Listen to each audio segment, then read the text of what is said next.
pagi, assalamualaikum warahmatullahi wabarakatuh.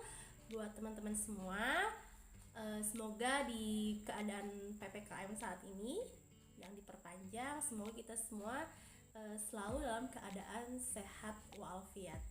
Nah, sekarang ini tanggal 2 sampai tanggal 3 Agustus beberapa instansi sudah mengumumkan kelulusan administrasi. Nah, saya mengucapkan selamat buat teman-teman yang telah lulus seleksi administrasi. Nah, setelah seleksi administrasi, apa lagi yang harus kalian persiapkan? Karena sebenarnya ini baru awal dari perjuangan kalian untuk mendapatkan NIM CPNS. Karena itu stay tune ya di video ini, karena nanti saya akan bagikan pengalaman saya waktu saya mengikuti tes CPNS di tahun 2018. Stay tune. Ini adalah web SSCASN yang mana di web ini berisi tentang informasi lowongan serta pendaftaran CPNS yang kemarin sudah berakhir pada tanggal 26 Juli. Nah, sekarang di web ini mulai diumumkan siapa-siapa yang telah lulus seleksi administrasi. Adapun alur seleksi CPNS ini, yang pertama proses pendaftaran, seleksi administrasi, tes SKD, tes SKB, dan pemberkasan. Pendaftaran dan seleksi administrasi itu telah dilakukan. Sekarang yang perlu kita siapkan adalah tes seleksi kompetensi dasar. Sebelum kita tes seleksi kompetensi dasar, hal pertama yang perlu kita siapkan adalah belajar tentang materi SKD. Pertama yang kita bahas adalah tips belajar. Jadi tips belajar ini teman-teman usahakan dalam satu hari kalian itu harus belajar minimal satu materi. Jangan sampai per hari itu kalian skip belajarnya.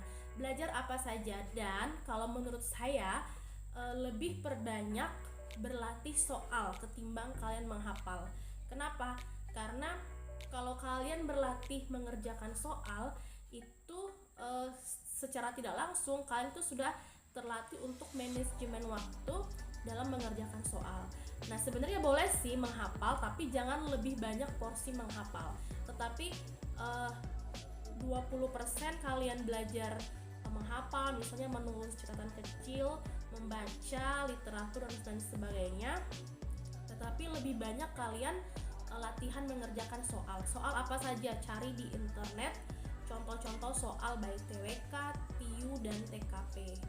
Dan nanti setelah kalian mengerjakan soal, kalau ada yang salah, nah itu yang kalian jadikan fokus kalian untuk belajar. Apa yang salah, itu yang kalian perbaiki. Tetapi kalau misalnya kalian sudah benar, apalagi kalau kalian sudah paham di soal tersebut, jangan terlalu berlama-lama di situ. Nah, itu tips yang pertama.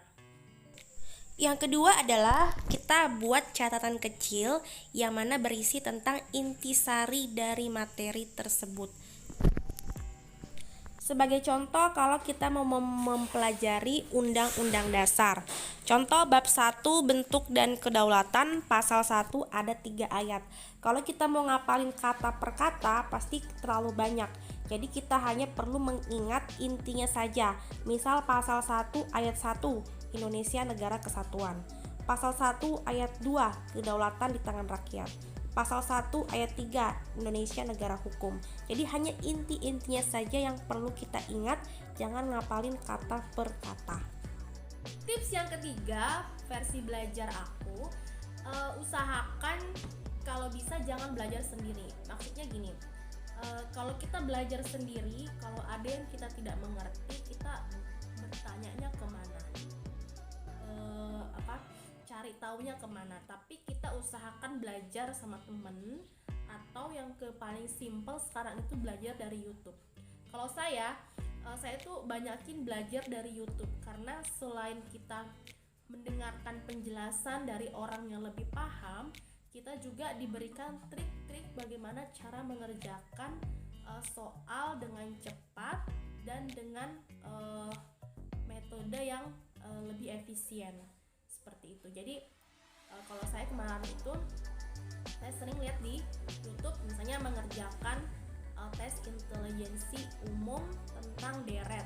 Jadi saya cari di YouTube cara penyelesaian soal deret. Jadi usahakan lebih banyak belajar dari orang atau kerja sama teman-teman. Jadi kalau ada yang kita nggak paham, kita bisa langsung tanya ke orang. Kalau kita belajar sendiri kan kita nggak ngerti, stres sendiri, bingung sendiri. Tapi kalau kita belajar sama teman atau belajar dari YouTube, jadi kita bisa sambil mendengar, sambil kita mendengarkan penjelasan dari orang yang mengajari kita, seperti itu. Itu dia tips dari saya, guys. Saya doakan semoga kalian yang menonton video ini kalian lulus CPNS sampai akhir, sampai kalian dapat NIP. Oke? Jangan lupa like, komen, dan subscribe channel ini karena saya akan berbagi tips-tips lainnya di channel ini. Sampai jumpa.